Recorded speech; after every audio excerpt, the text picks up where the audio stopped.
Welcome student. आज से reasoning की क्लास स्टार्ट हो। प्रैक्टिस सेट वही प्रश्न है जो पेपर में बार बार छप रहे थे, तो क्लास इग्नोर नहीं करना है, पूरी क्लास देखना। अगर आज से आप प्रैक्टिस कर रहे हैं तो आप अंत तक पेपर के देने तक आपको पूरा टाइप के प्रश्न आ जाएंगे। तो चलिए देखते हैं। पहला प्रश्न आपके सामने है, यदि मैं दक्षिण की ओर अपना दाहिना हाथ फैलाकर खड़ा हूँ। पहले आपको पता होना चाहिए, मैं यहाँ पे बनाया हूँ, ये देखिए, इसे कहते हैं दक्षिण। मैं यहाँ लिख भी बना भी दे रहा हूँ, ये होता है दक्षिण और ये होता है उत्तर, ये होता है पूरब और ये होता है पश्चिम। अगर आप दक्षिण की तरफ दाहिना हाथ फैलाकर खड़े हैं, देखिए आप खुद पे लीजिए, मैं दक्षिण की ओर अपना दाहिना हाथ फैलाकर खड़ा हूँ। अगर दक्षिण मतलब राइट हाथ में अगर मेरा इधर है तो लेफ्ट हाथ मेरा इधर होगा। अब आप ये बताइए, यहाँ आप खुद खड़े होके देखिए कि अगर आपका चेहरा इधर होगा तभी आपका दाहिना हाथ नीचे इधर होगा, राइट की तरफ, दक्षिण की तरफ, और उधर हाथ आपका लेफ्ट की तरफ एक होगा। अब यहाँ पे आपको ये देखिए, क्योंकि दाहिना हाथ कहा गया है तो दाहिना हाथ आपका, राइट हाथ दक्षिण की तरफ तभी होगा जब आपका चेहरा पूरब की तरफ होगा। अगर आपकी चेहरा पूरब की ओर है तो आपका, अब यहाँ आपसे पूछा क्या गया है, तो बताइए कि मेरी पीठ किस दिशा में। अगर चेहरा आपका पूरब है तो पीठ आपका पश्चिम दिशा में होगा, तो बी इसका करेक्ट आंसर हो जाएगा। नेक्स्ट प्रश्न है, कृष्णा पूरब की ओर 10 किलोमीटर गया, वहां से वह 6 किलोमीटर पश्चिम की ओर चला। अब देखिए ध्यान से, मैंने चलाया पूरब की ओर 10 किलोमीटर और वहां से वो 6 किलोमीटर पश्चिम की ओर। देखिए अभी आपने यहाँ पूरब की तरफ बढ़ा और फिर वो 6 किलोमीटर पश्चिम की तरफ चला। ठीक, बात को आप समझिएगा, 6 किलोमीटर पश्चिम की ओर चला, फिर वह 3 किलोमीटर उत्तर की ओर चला, फिर वह 3 किलोमीटर उत्तर की ओर चला। अब पहले आप ये बात को समझिए, अगर आप 10 किलोमीटर गए हैं और 6 किलोमीटर वापस आ गए तो आपने चला कितना, आप कहेंगे कि मैं केवल पूरब की तरफ 4 किलोमीटर गया, क्योंकि आप 10 गए पूरब और 6 किलोमीटर वापस आ गए पश्चिम की तरफ, तो आपने चला कितना, 4 किलोमीटर पूरब की तरफ। फिर वह 3 किलोमीटर उत्तर की ओर चला, उत्तर कहाँ है, ऊपर है, 3 किलोमीटर उत्तर की ओर चला, तो वह अपने प्रारंभिक स्थान से किस दिशा में है। देखिए प्रारंभिक स्थान ये था उसका, प्रारंभिक स्थान ये था। अब पूछा गया कि वो प्रारंभिक स्थान से किस दिशा में, तो यहाँ आपको इस तरह तीर बनाना और ये दिशा बन गया। तो ऊपर कौन सा दिशा हुआ, उत्तर, ठीक है, और ये कौन सा दिशा हुआ, पूरब, ये कौन सा दिशा हुआ, पूरब। तो इसके बीच में ये वो यहाँ पर है, तो उत्तर पूरब इसका करेक्ट आंसर हो जाएगा, जो कि बी में दिया गया है। आशा करता हूँ ये टाइप के भी प्रश्न आपके समझ में आ गया होगा। नेक्स्ट प्रश्न आपके सामने है, इसका उत्तर आपको देना है। अंग्रेजी वर्णमाला में बाएं से 13वें अक्षर के दाहिने 7वां अक्षर कौन सा होगा। देखिए पहले आपको बाएं से 13वां अक्षर लिखना है। हम अंग्रेजी वर्णमाला में पहले लिखेंगे ABCDEFGHIJKLMNOPQRST। अब देखिए अभी मैंने पूरा नहीं लिखा, लेकिन मैं आपको समझाने के लिए, अंग्रेजी वर्णमाला में बाएं से, देखिए ये इधर होता है दाहिना और इधर होता है बायां, तो बाएं से कहा गया, हम बाएं से देखेंगे 13वें अक्षर, तो 1 2 3 4 5 6 7 8 9 10 11 12 13, 13वां अक्षर कौन सा मिला, यम, 13वां अक्षर यम। क्या फिर कहा गया 13वें अक्षर के दाहिने। अब इस अक्षर के दाहिने, अब दाहिने मतलब फिर इधर आपको चलना है, क्या चलना है, इस अक्षर के दाहिने कहा गया है, तो अक्षर का दाहिना कौन है, इधर है, तो अक्षर के दाहिने 7वां, तो 1 2 3 4 5 6 7वां कौन सा मिला, टी मिला, टी इसका करेक्ट आंसर हो जाएगा, जो कि बी में दिया गया है। आशा करता हूँ ये भी प्रश्न आपके समझ में आ गया होगा। चलिए हम नेक्स्ट प्रश्न की तरफ बढ़ते हैं। यहाँ पे 2 प्रश्न है, पहले हम सबसे पहले इस प्रश्न को देखेंगे, उसके बाद इस प्रश्न को देखेंगे। तो यहाँ पे सबसे पहले हम इस प्रश्न को देखेंगे, ए के बाद यहाँ पे यफ लिखा गया, यफ के बाद यल लिखा गया, तो आगे क्या लिखा जाएगा? तो ए के बाद यफ कितने अंक को बढ़ा के लिखा गया? बी सी डी ई 4 अंक प्लस करके लिखा गया है पांचवा में। पांचवा मतलब कि पांचवा प्लस करके पांचवे में यफ लिखा गया है। और यफ के बाद फिर जी एच आई जे के यल, फिर छठवां लिखा गया है। फिर 6 के बाद आपको 7वां लिख देना है। अब 7वां क्या होगा? यल के बाद M N O P Q R S, तो यस होगा। ठीक है, अब यस से केवल एक ही स्टार्ट है जो कि सी में दिया गया है। सी इसका करेक्ट आंसर हो जाएगा। नीचे वाले प्रश्न का अब आपको उत्तर देना है। यहाँ पे इसका उत्तर क्या होगा? अब देखिए, इसका उत्तर देने के लिए आपको सबसे कुछ भी करना नहीं है, तो आसान ट्रिक है। क्या करेंगे हम लोग, ये देखना है आपको। देखिए, यहाँ लिखा है यस, और यहाँ यस के पहले क्या लिखा है? वो, तो हमें पता चल गया यहाँ भी वो होगा। अब आर वो यस ई, अब देखिए वो के पहले क्या है? आर, तो यहाँ पर भी हम आर लिख देंगे। आर वो यस, यस के बाद यहाँ क्या लिखा है? ई, तो ई, और फिर आर वो यस ई, और फिर यहाँ पे आर वो यस ई, तो क्या बन गया? रोज रोज रोज रोज। यहाँ पूछा गया है कि क्या भरा गया, तो पहले हम लोगों ने वो भरा, फिर आर भरा, फिर ई भरा, फिर यस भरा, और फिर वो भरा। तो वो आर ई यस, वो जो कि ऑप्शन ये में ही दिया गया है, ये इसका करेक्ट आंसर हो जाएगा। नेक्स्ट प्रश्न है आपके सामने, इसका उत्तर देना है। यदि चेन्नई के लिए सांकेतिक भाषा DIF वो बीजे है, तो बेंगलोर के लिए कौन सा शब्द होगा? अब यहाँ पे आप देखिए, यहाँ सी को क्या कर दिया गया है? डी, एच को क्या कर दिया गया? आई, और ई को क्या कर दिया गया है? एफ, यन को वो, और फिर यन को वो, और फिर इससे क्या पता चलता है कि इस वाले वर्ड में और इस वाले वर्ड में हर में +1 किया गया है। सभी में +1 किया गया है, तो हमें भी इसमें +1 करना होगा।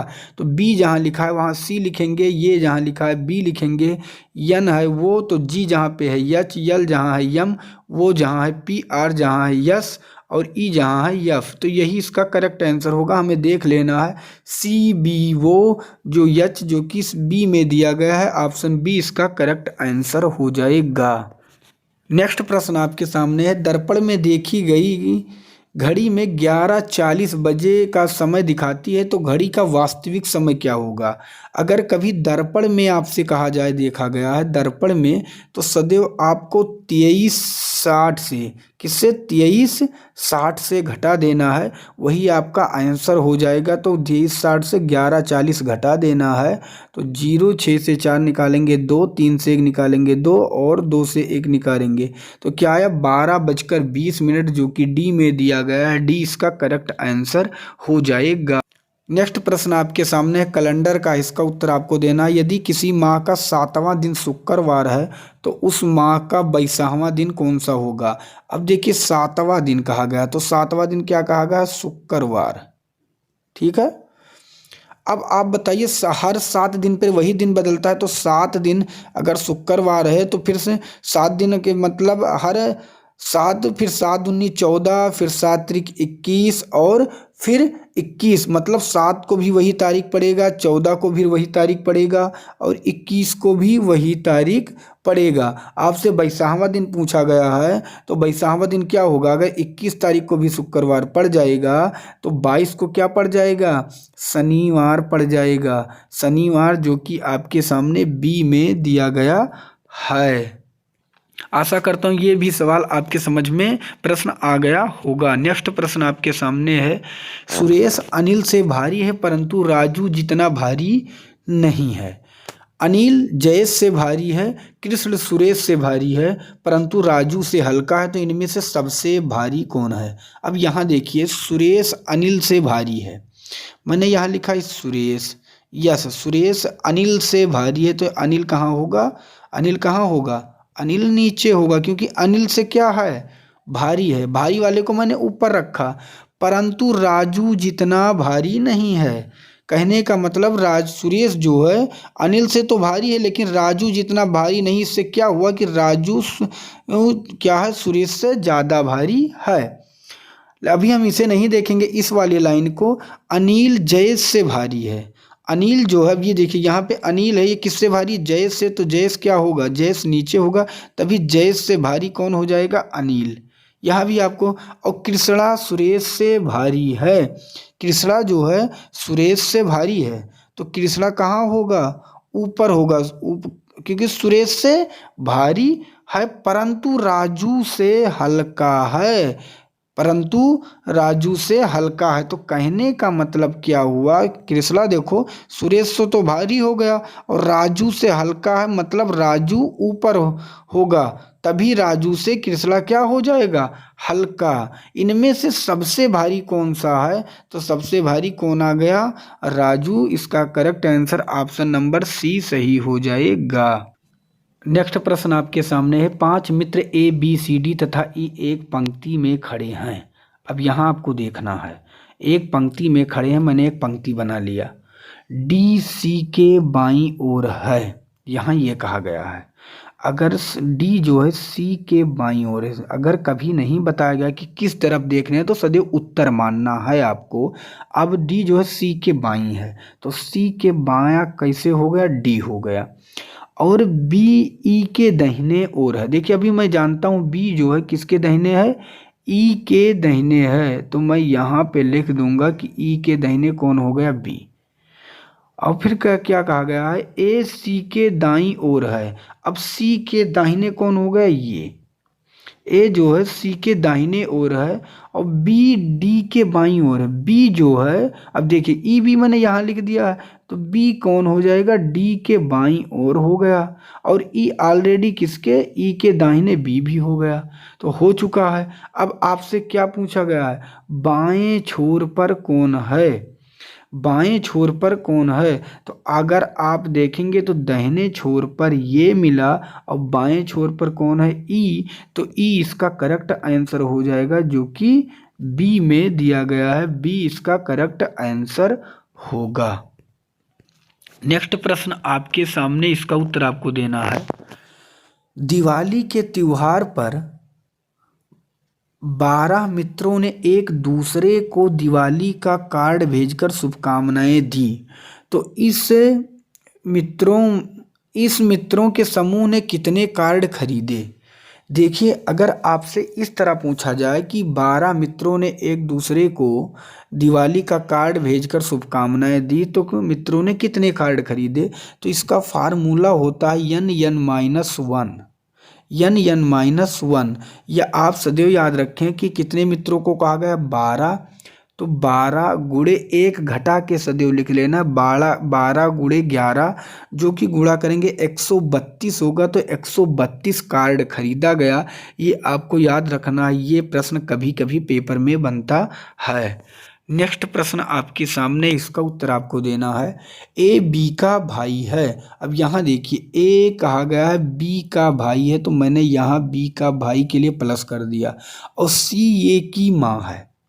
सी जो है किसकी माँ है? ए की माँ है, तो यहाँ मैंने माइनस कर दिया, क्योंकि माइनस का मतलब लेडीज होता है। और ये की माँ है, ऊपर कर दिया, ए की माँ है। अब देखिए डी सी का पिता है। डी जो है इसका, देखिए यहाँ पे जगह नहीं, मैं फिर से अलग बना रहा हूँ, क्योंकि थोड़ा क्या कहा गया? ए बी का भाई है, तो यहाँ पे मैं लिखता हूँ ए बी का भाई है, यहाँ भाई हो गया। सी ए की माँ है, तो सी जो है यहाँ पे, सी जो है ए की माँ हो गई। और डी सी का पिता है। अब सी का पिता, देखिए डी जो है सी का पिता, इसका पिता कौन है? डी, तो यहाँ पे डी हो गया। ठीक है। ई बी का पुत्र है। ई जो है बी का पुत्र है। अब बी का पुत्र कौन? यहाँ कहा गया है ई जो है बी का पुत्र है। ई जो है बी का यहाँ पे पुत्र हो गया। ठीक है। तो यह बताइए कि ए से डी का क्या संबंध है? भाई कुछ भी, यहाँ तो फर्जी दिया गया, यहाँ में कुछ करना नहीं। ए का डी से क्या संबंध है? ए का, यहाँ पे ए से डी का क्या संबंध है? तो ए क्या कहेगा डी को, ए से मतलब ये क्या कहेगा डी को, अगर ये की मम्मी सी हैं और सी की और मम्मी के जो पिताजी क्या होते हैं नाना, तो इसका correct answer option number C सही हो जाएगा, नाना। नेक्स्ट प्रश्न आपके सामने, इसका उत्तर आपको देना है। यदि गुणा का अर्थ प्लस है और माइनस का अर्थ भाग है, प्लस का अर्थ माइनस है तो भाग का अर्थ गुणा है, तो इसका आंसर आपको बताना है। तो यहाँ पे हम लिखेंगे 30, फिर लिखा है गुणा और गुणा का अर्थ क्या कहा गया प्लस, तो हम लिखेंगे +4।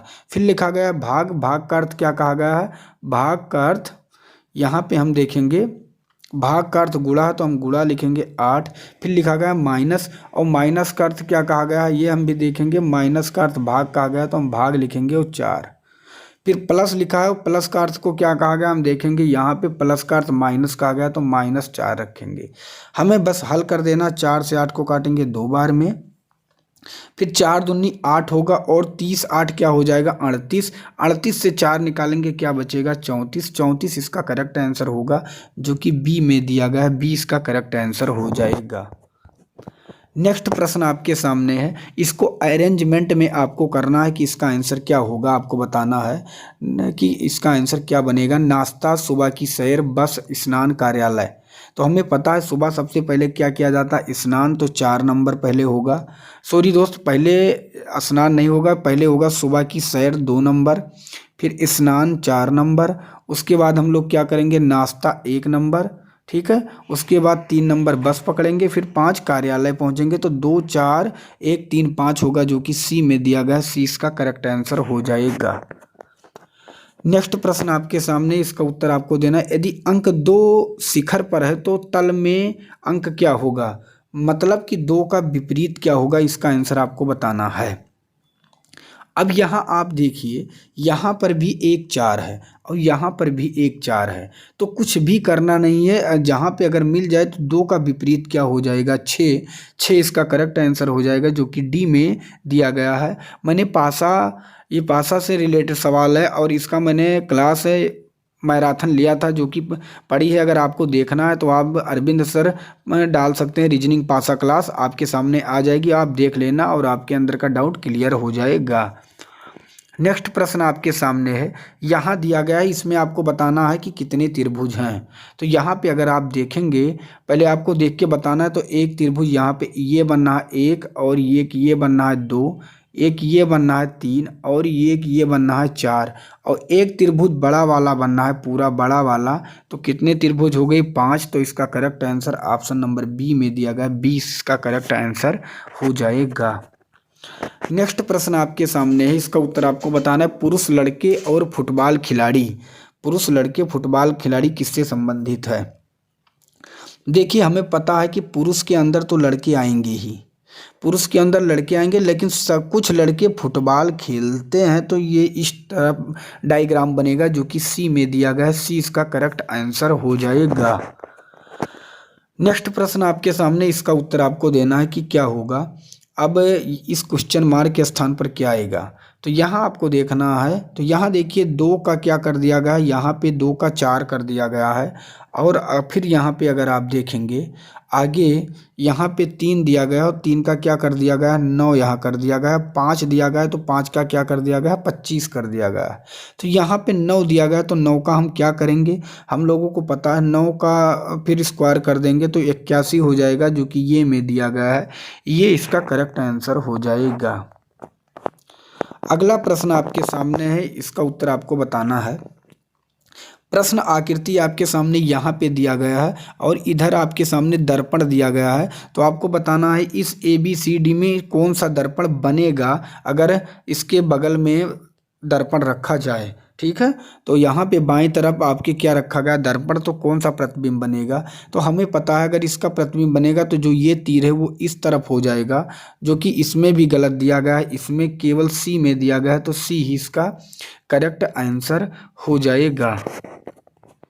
नेक्स्ट प्रश्न आपके सामने, इसका उत्तर आपको बताना है। यहाँ पे जो बॉक्स में दिया गया है ये मिल के कौन सा बॉक्स बन सकता है, इन चारों में आपको बताना है। तो यहाँ पे अगर आप देखेंगे, यहाँ तो ये कटा हुआ है, ये बिल्कुल नहीं बनेगा। और यहाँ पे देखिए, यहाँ गोला है जो कि यहाँ पे वृत्त कहीं नहीं, ये भी गलत है, ये भी गलत है। अगर हम लोग देखेंगे तो यहाँ पर एक बॉक्स जो ये है और ऊपर वाला ये बॉक्स बन गया है और ये वृत्त बीच में रख दिया गया है जो कि डी में दिया गया है। डी इसका करेक्ट आंसर हो जाएगा। अगला आपके सामने है, यहाँ पर पेपर कटिंग से प्रश्न है, इसका उत्तर आपको देना है। अगर एक वृत्त में था, फिर इसको मोड़ के इस तरह कर दिया गया और उसके बाद फिर मोड़ के इस तरह कर दिया गया, उसके बाद फिर एक खंड मोड़ के इस तरह कर दिया गया, तो जब इसे हम काटेंगे यहाँ पे तो ये कितने खंडों में कटेगा।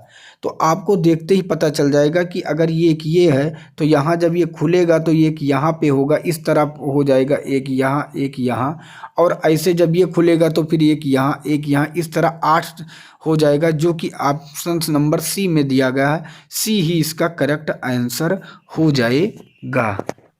नेक्स्ट प्रश्न, कथन निष्कर्ष से इसका उत्तर आपको देना है। तो यहाँ पे लिखा गया है सभी चाबियाँ ताले हैं, तो मैं यहाँ चा से कर दिया सभी चाबियाँ ताले हैं, और ता से समझिए ताले हैं। कुछ ताले दरवाजे हैं और कुछ ताले क्या कर दिया, दरवाजे हैं, दा से दरवाजे हैं। अब निष्कर्ष क्या कहा गया, कुछ दरवाजे चाबियां हैं। अब देखिए दरवाजे और चाबियां में टच बिल्कुल नहीं हो रहा है, तो ये पहला क्या हो गया, गलत। कोई दरवाजा चाबी नहीं है। आपको ये पॉइंट याद रखना, अगर कथन कभी निगेटिव में नहीं दिया गया, नहीं में नहीं दिया गया है और निष्कर्ष नहीं में दे दिया गया तो सदैव गलत है, ये आपको याद रखना है। तो 1 2 दोनों नहीं सही है, तो इसका करेक्ट आंसर हो जाएगा ना तो 1 और ना ही 2 निष्कर्ष निकलता है, जो कि डी में दिया गया है। नेक्स्ट प्रश्न आपके सामने, इसका उत्तर आपको देना है। तर्क से है, क्या वर्तमान शिक्षा प्रणाली में बदलाव किया जाना चाहिए। तर्क यहाँ दिया गया है, हाँ ऐसा करने से ही देश की प्रगति संभव है। देखिए, क्या बदलाव कर देंगे तो प्रगति हो जाएगी, ये असंभव है। ऐसा बिल्कुल नहीं संभव है, क्योंकि बदलाव करने से अगर संभव हो जाता प्रगति तो तुरंत बदलाव किया जा सकता। तो पहला क्या है, गलत। दूसरा, हाँ अत्यंत विकसित देश यही नीति अपनाते हैं, बिल्कुल गलत है, क्योंकि किसी की नकल जो कहा गया है ये भी गलत है। तो ना तो एक निष्कर्ष निकलता है ना ही 2, तो इसका correct answer option number D सही हो जाएगा। नेक्स्ट प्रश्न आपके सामने है, इसका उत्तर आपको देना है कि इसका क्या होगा। यहाँ पे कार्यवाहियाँ से, क्योंकि मैं निष्कर्ष से, तर्क से, कार्यवाहियाँ से हर टाइप के प्रश्न लेकर आता हूँ, तो हम लोग कार्यवाहियाँ से देखेंगे। पहले यहाँ दिया गया है, मानवता के प्रति उचित क्रियान्वयन हेतु भिखारियों को दान ना दें, यहाँ पे लिखा गया है। अब पहला कार्यवाही है, भिखारियों को दान देना अच्छा नहीं है। देखिए यहाँ पे गलत है, दान देना अच्छा है अच्छा नहीं है, यहाँ पे कोई कार्रवाई ही नहीं निष्कर्ष कर रहा है, तो पहला गलत है। सभी लोगों को परिश्रम के लिए प्रेरित किया जाना चाहिए, बिल्कुल सही है कि कार्रवाई, अगर आपसे कहा जाता है कि आप इसमें दोनों में कौन सा कार्रवाई करेंगे, तो आप कहेंगे कि उन्हें प्रेरित किया जाना चाहिए कि परिश्रम करो। तो इसका जो करेक्ट आंसर है वो आपका बी सही हो जाएगा। केवल 2 निष्कर्ष निकलता है। नेक्स्ट प्रश्न आपके सामने है, पूर्वानुमान से इसका उत्तर आपको देना है। जनसंख्या सबसे बड़ी प्रदूषक है। यहाँ पे क्या कथन में दिया गया, जनसंख्या सबसे बड़ी प्रदूषक है। अब पूर्वानुमान में बढ़ी हुई जनसंख्या सबसे बड़ा संसाधन है, ये गलत कहा गया है। वहाँ प्रदूषक कहा गया, तो यहाँ संसाधन कैसे बन सकता है, पहला बिल्कुल गलत है। निरक्षर जनसंख्या गंदगी और हीनता की जनक है, बिल्कुल सही है कि जो पढ़े लिखी हुई जनसंख्या नहीं है वहाँ गंदगी और हीनता ही के जनक मतलब पाई जाती हैं। तो केवल 2 निकलता है निष्कर्ष, बी इसका करेक्ट आंसर हो जाएगा। दोस्त, ये थे 25 प्रश्न और 25 टाइप के, क्योंकि मैं हर टाइप के प्रश्न लेकर आता हूँ। आज से प्रैक्टिस स्टार्ट हो गया है। अगर आप लोग हमारे चैनल पे जुड़ना चाहते हैं तो चैनल को सब्सक्राइब करके अपने ग्रुप में इस वीडियो को जरूर शेयर करें। डेली प्रैक्टिस आपको मिलेगी। मिलूंगा एक दूसरे नेक्स्ट वीडियो में, तब तक के लिए जय हिंद, जय भारत, वंदे मातरम।